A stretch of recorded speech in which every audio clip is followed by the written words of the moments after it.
We can't build a future for our grandchildren with a system built for our grandparents.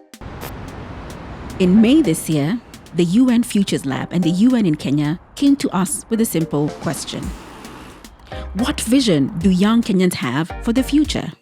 In conversations across the country, young Kenyans describe navigating intense financial vulnerability. Government efforts to create jobs could not meet the growing demand, and lack of jobs forced thousands of graduates into the informal sector. 9 in 10 of 15 to 25-year-olds say they struggle to trust in or even to imagine their future. So, how did we get here?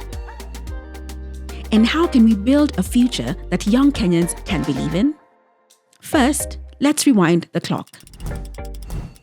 In 2020, at the height of the COVID-19 pandemic, an overwhelming majority of young people said they felt routinely unheard, deprioritized, or even sidelined by their leaders.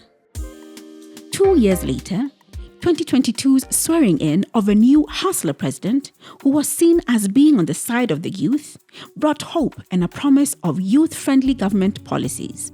In 2023, only 7 months after the election, the opposition party organized a protest against the rising cost of living. As living costs continued to spiral, young Kenyans struggled with limited economic opportunities, and 2024's finance bill brought those frustrations to a new peak. As it is, Kenyans are tired because NHIF doesn't work for common wananchi. They have slashed doctor salary. They have failed to place medical interns in medical institutions. They have defunded Linda Mama. There are no vaccines for children.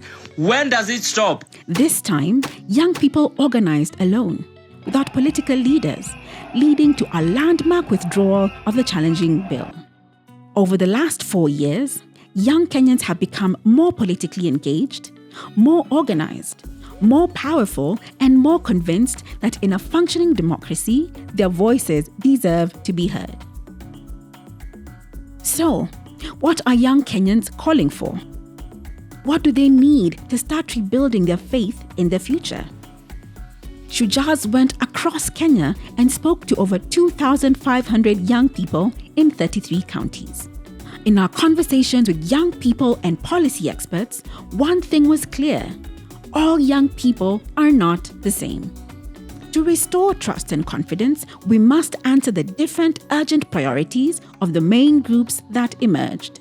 Young Kenyans self-identified into 6 groups, from those with the most to the least belief in their future. In between, there are 2 important groups: the builders, the hustler entrepreneurs making it work in the informal economy, who back themselves to navigate uncertainty, but feel like the system is rigged against them. If they can get maybe a system where maybe the leadership in our society is able to invest in our strengths, we'll be able to make change in different sectors.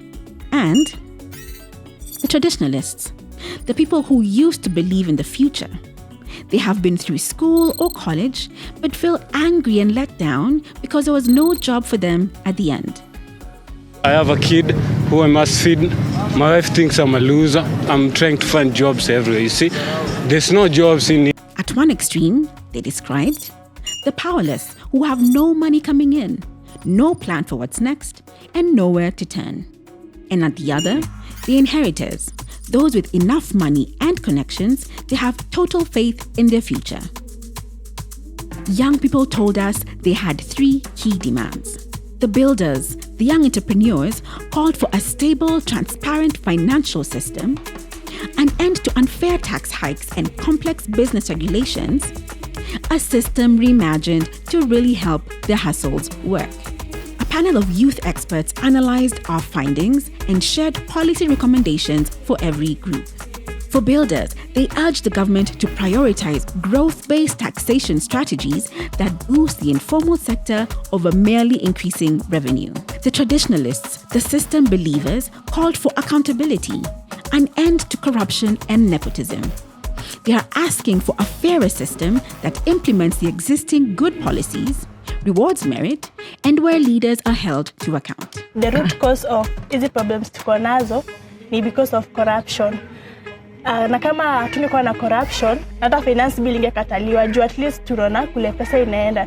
For traditionalists, youth policy experts call the government to enforce visible and transparent actions of justice to restore trust in public institutions.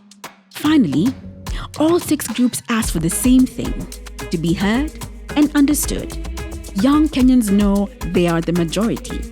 Their needs reflect the hopes of a nation. They are the future. What we are saying is we are inviting the entire nation to rethink what our future looks like. The reason why we are here is because our forefathers had their chance to say, this is the future we want.